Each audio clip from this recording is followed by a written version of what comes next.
Welcome back again to my YouTube channel. Kasama ko si Habi. Papasok ako sa work, tapos si Habi ay, saan ka nga? Mag-gym. Wala siyang pasok ngayon. Sarap, walang pasok. Tapos schoolworks naman kami. Mga paperworks naman kasi siya. Madami. Kaya yun ang mga gagawin niya later pagkatapos niyang mag-gym. Tapos, laundry day. Laundry siya mamayang gabi. Start na maglo-laundry. Tapos, kinain lang namin ngayon, sinigang. Yung niluto ko nung isang araw. Inubos namin, may tira lang ako ng isang ribs. Para ulam ni Marvin mamaya. Kakain ka ba mamaya? Tinapay. Yan, tinapay daw. Tapos, baka papakin na lang niya yung ribs na natitira. Isa na lang yan eh. Tapos, nagluto ako natuloy na yung luto ko ng sisig. Pero yung ulam ko siya bukas. Kasi may trabaho ako bukas eh. Uulamin ko siya ng umaga. Si Marvin yung nag-cut-cut ng mga sibuyas, mga sile, tapos yung crispy ba? Yung crispy pork. Oo, kasi niprito ko na siya kahapon. Hindi ko lang siya natapos gawa ng malilate ako sa trabaho kapag tinuloy ko. So nilagay ko na lang muna dun sa sa kusina. Pinalamigan ko, tapos nilagay ko sa rep. Kasi niprito ko na siya. Tapos ngayon lang kinat. Umulan pala ngayon, kanina. Ayan guys, tubig-tubig sa dinadaanan namin. Tapos yung mga snow nawala na dahil sa ulan. Kasi kahapon, nung sinundo mo ako, umulan ba? Ambon. Ambon. Sinundo kasi ako ni Marvin kahapon sa Scarborough Town. Pagka-out ko ng galing sa work, 11. Mga 11 ako nakadating ata dun sa Scarborough Town. Kasi Scarborough Town, papunta sa trabaho ko guys. 10 minutes lang, lapit lang. Tapos, mula dun sa bahay, papunta dun sa work, mga 5 to 7 minutes, ganyan. Pero kapag walang sakay, mabilis lang. And that's my bag. Bit-bit ni Marvin kasi mabigat. May water, tapos may mga tinapay, saka itlog, at orange. Okay. Hintayin na lang natin ditong mag-stop. Kaka-stop lang pala, no? Buti wala pa yung bus namin, guys. Andiyan na? Tapos ka na mag-lip balm? Ayun na yung bus namin, guys. Let's go! Wala pa bus mo? Ha? Andiyan na, bus mo yan? Dito na yung bus ko, guys. Pasok na tayo. Ay, tama ba? O, tama. Oh, dito tayo pagpresto. Ayan, dito tayo. Ay, ang init sarap. Si Marvin nag-i-start ng mag-gym. Nauna kasi siya nakasakay agad siya ng bus papunta sa school niya. Ang aking paborito. Bit-bit ko, ayan. Konti lang kakainin ko dyan mamaya, guys. Maganda panahon ngayon, guys. Hindi ganun kalamig. Sakto lang. Masarap sa pakiramdam. Ay. Gusto ko matutong mag-drive ng truck. Ganda rin yun eh. May napapanood akong vlogger dati, mag-asawa sila. Para silang driver ng truck. Bali, partner sila sa truck. Halinhinan sila. Para ang Canada to US ata yung nila. Hindi ko na uli napanood eh. Mahilig ko manood ng mga vlog nung nasa Pilipinas kami. Kaso nung nagkatrabaho tayo dito laging pagod. Kaya hindi na masyado nakakapag pag-upload ko ng vlog, magluluto or mag-asikaso, tapos pahinga na uli. Hindi na makapag-search minsan. Sakit ng mata ko ba? Dito na tayo sa work, guys. Lumalaki talaga yung pimples ko. Oh my God. Hello guys. Hindi na ako nakapa-update sa inyo kanina nung dumating ako dito sa bahay. Bali pagkadating ko, tinanggal ko lang yung jacket ko. Tapos nagpainit lang ako ng pagkain ko. Kasi nagugutom talaga ako kanina. Nakaramdam ako ng gutom, guys. As in, kumain ako yung sisig na niluto ko kanina. Konti lang naman yung hinahin ko. Tingnan yung dami pa. Tapos si Marvin, masarap pa yung tulog. Kasi kanina ka-video call ko siya nung nakabreak ako sa trabaho.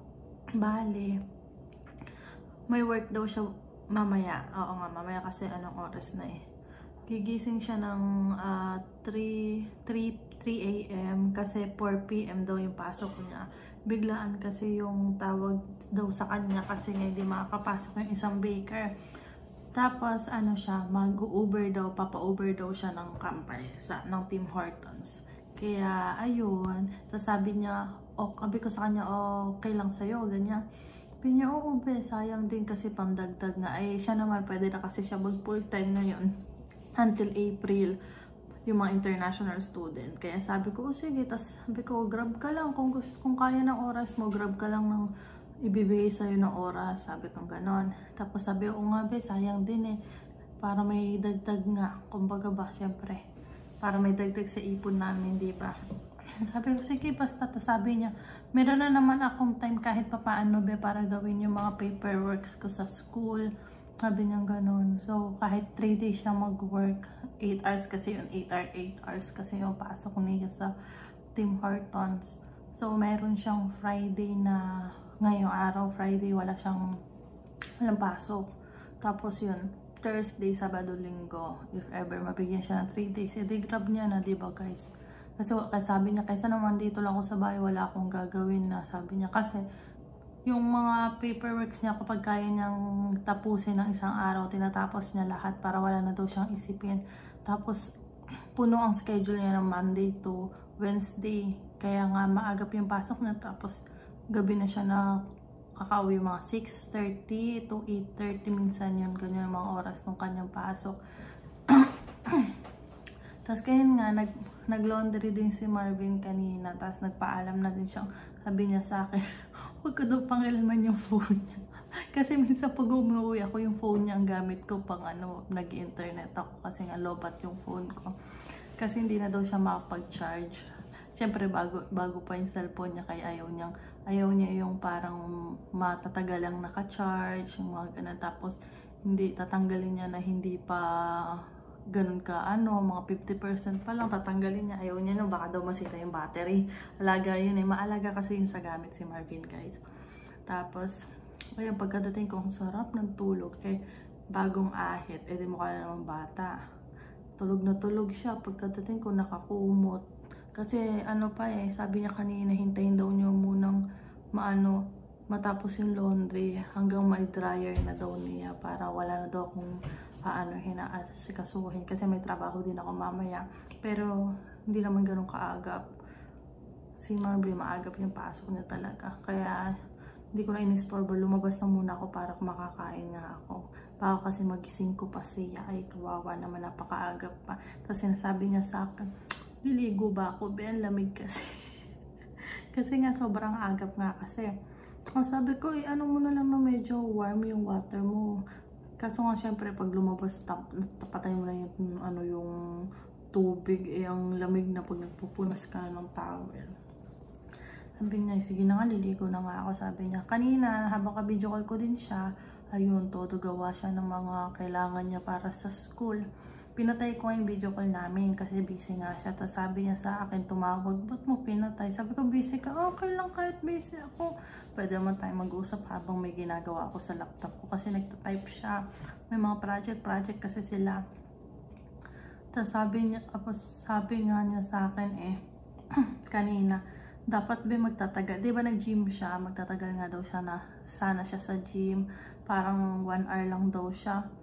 Kasi balak niya ata mga 2 hours ata siya dun sa gym.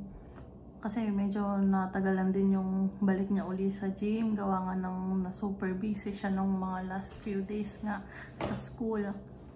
Kaya sabi niya magbabalik gym daw siya. Ay, nung daw siya, natawagan siya, papasok siya na maaga, umuwi agad siya. Tapos yun, pinabili ko siya ng bulak kasi wala na akong bulak. Kailangan natin magbulak, guys. Bubulak. Kasi nagbe-baby oil ako sa sa mga siko-siko ko, mga batok-batok natin dyan. Para matanggal yung mga libag-libag kahit may libag pa rin pala, no? Kala mo porket malamig kala mo wala nang libag-libag na nakukuha sa balat natin. Pero ang dami pa rin pala. Grabe. Tapos puro sugat ako, guys. Look at me, ma'am. Hindi ko alam, puro sugat ako. Tumatama ako dun sa mga papel sa trabaho. Nagugulat ako, ang sakit. Tapos pag ano ko mamaya, puro hiwa-hiwa ako. Ewan ko ba, ba't ako yung nahihiwa-hiwa? Tapos ayun guys, ako'y magpapaalam na para makatulog na tayo. Kasi nagpahindag lang din ako bago ako matulog. Siyempre kumain ako ng konti kasi talaga nagugutom ako.